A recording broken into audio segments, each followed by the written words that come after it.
Okay, before I start again, everyone who is okay with being on camera, please raise your hand.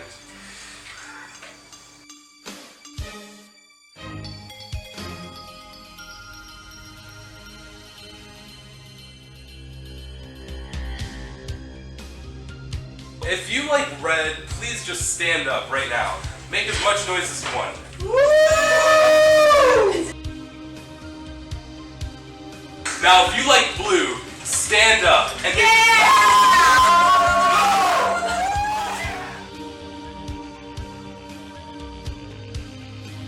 we're gonna take a total. There's 12 people who just voted. Yeah, blue gets 12 votes.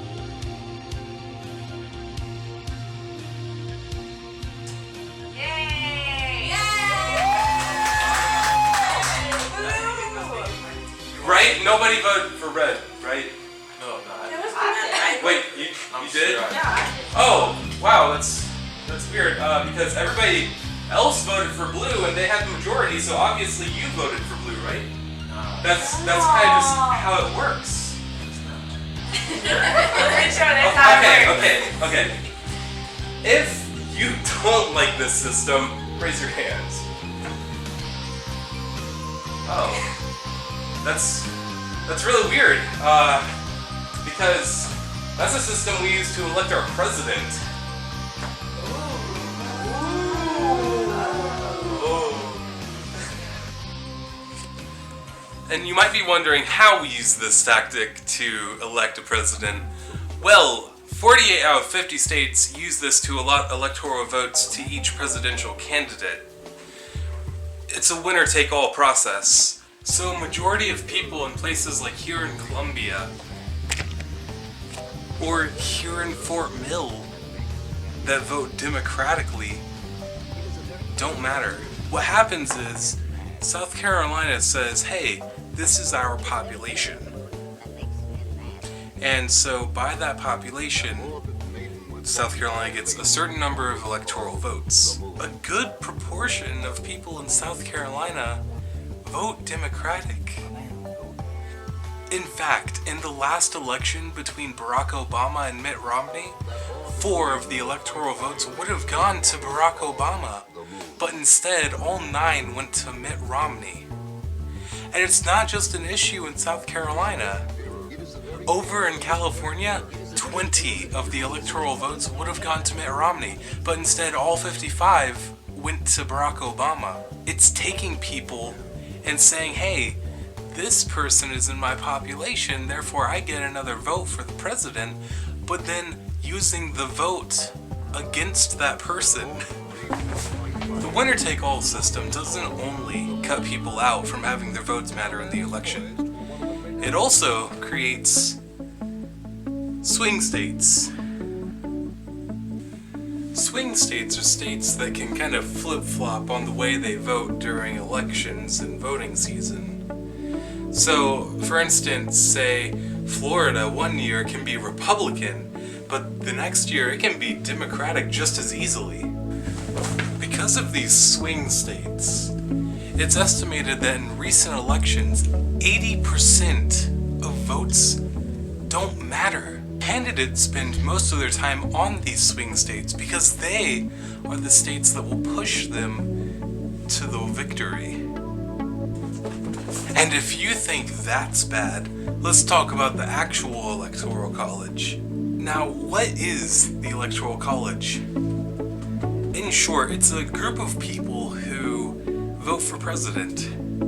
That's right, you don't vote for president, they do. Each state sends a number of electors based on their state's population. Normally, these electors vote for the popular vote. However, in 24 states, the electors can vote for whoever they want. In the Electoral College's defense, there have only been 81 cases where the electors have voted against the popular vote. But it's still a big issue that electors can vote for whoever they want. They are completely undermining the popular vote. Back when our government was in its first stages and being set up, the founding fathers thought that the average person would not be intelligent enough or have enough information to make a good, educated vote. This is why we made the Electoral College.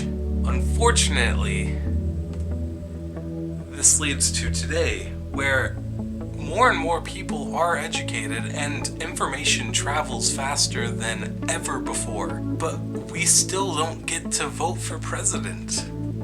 That's right, it's an old system from an old time, and we need to get rid of it. The reason we haven't gotten rid of it is that we'd have to make an amendment to the Constitution, and so far what we've tried to do to amend the Constitution would mean taking power from smaller states. And since 2/3 of the states have to ratify the amendment, small states just don't have to, and then the amendment isn't passed. So I propose a different solution. Rather than getting rid of the Electoral College altogether, we can remove the electors of the Electoral College so that the vote comes straight from the people. However, we can keep the electoral vote, which would mean small states still have a lot of power. This is because all states automatically get 3 votes.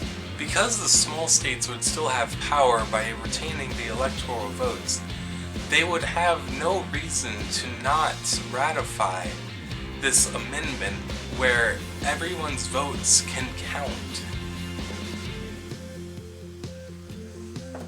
You know what? I forgot to mention part of my plan. The electoral votes that we would still have would be allotted based on the percentage of population that votes. Swing states would just separate their votes. It wouldn't be a swing state anymore. Presidential candidates would have to start aiming at the entire country to get votes. They couldn't just go to a swing state and win anymore. But I suppose that's all for now. So I'll see all of you on the other side. I'm just gonna roll the credits, so y'all can just go ahead and ask me questions. Not me, but me. Or I don't know where he is. I'm just pointing. I guess he's back in his... No, he's probably up here, right? I don't know. Well, when I say he, I mean me. Me, him. Him, me, him. I should probably not talk anymore. Okay.